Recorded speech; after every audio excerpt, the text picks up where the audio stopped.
obviously with so many family involved, I'm sure there's probably some expectations with being part of the family that came along with either compensation or some other benefits that came along with that. I mean, did you have some type of official board that dealt with that? Was it, you and Chris that just dealt with that, leading the company? Or did you have some outside advisors just help you navigate through this? Because it's a pretty big minefield dealing with that type of things that are so emotional for people. Right.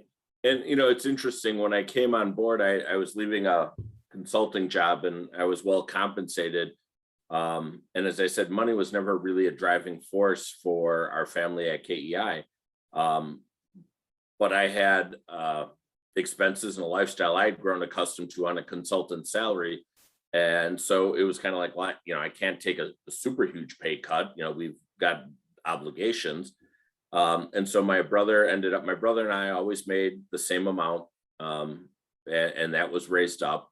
In terms of other people, you usually came to us to determine, how that was going to handle. And we had non-family members that were in key positions that we had to, take care of as well.